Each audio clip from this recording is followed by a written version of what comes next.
I actually just finished filming the video, but I figured I would ask the people because the people may be in a giving mood because that was one hell of a game here. Let's try to make this video the most liked video on my channel. We've hit about 100 or so before.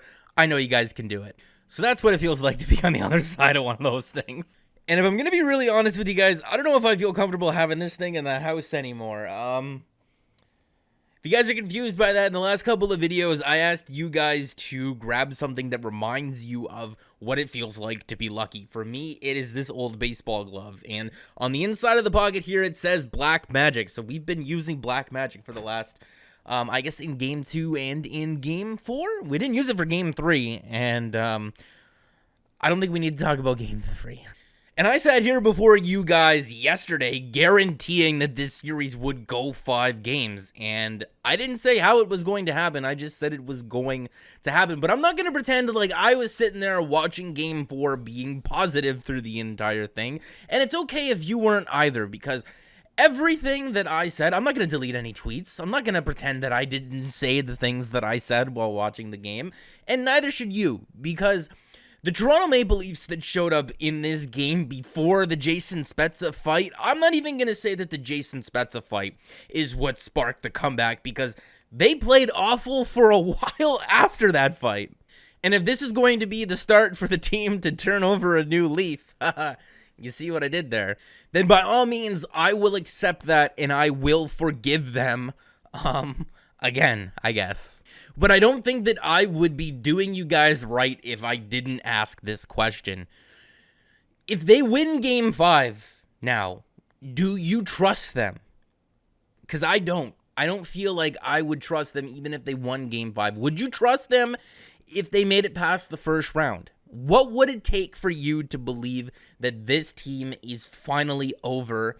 It's bullshit, because I'm just going to call it bullshit, because this team has all the talent in the world, but for some reason, for whatever reason, they fold. They fold, and they can't even break the puck out of their own zone. So I will leave you guys with that question. What do the Toronto Maple Leafs have to do to convince you that they are not pretenders and are, in fact, contenders? Because before the miraculous comeback here, MoneyPuck.com had them with a 0.2% or less than that of actually pulling that off.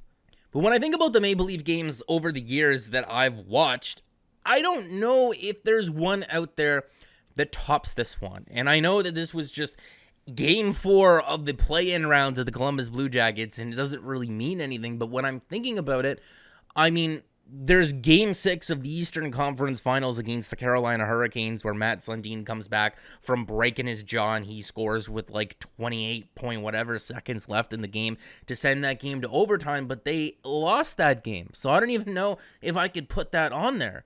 And by the way, Nick Foligno can go kick rocks, okay? I know that they had that feature on him at the All-Star game a couple of years ago with his daughter. I don't doubt that he's a good person or anything like that. That's not what I'm saying. But he can go kick rocks right now, complaining about the officiating like there wasn't a clear slash on the gloves of Auston Matthews when he had that partial break in overtime yesterday. And let's not pretend like if this was John Tavares in yesterday's game in the overtime, let's not pretend like people would be assassinating his character and who he is as a person. Let's not forget that.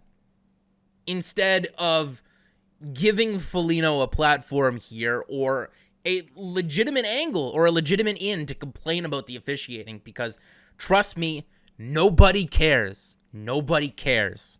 That's why my message to everyone here after Game 3 was to just shut up and wait for Game 4. Just shut up and wait for Game 4. Because if you want to complain about it, and you want to bitch about it, and you want to complain about it, nothing good ever happens. Like that Cody Co video with the very Christian girls, nobody likes Mr. Struggle.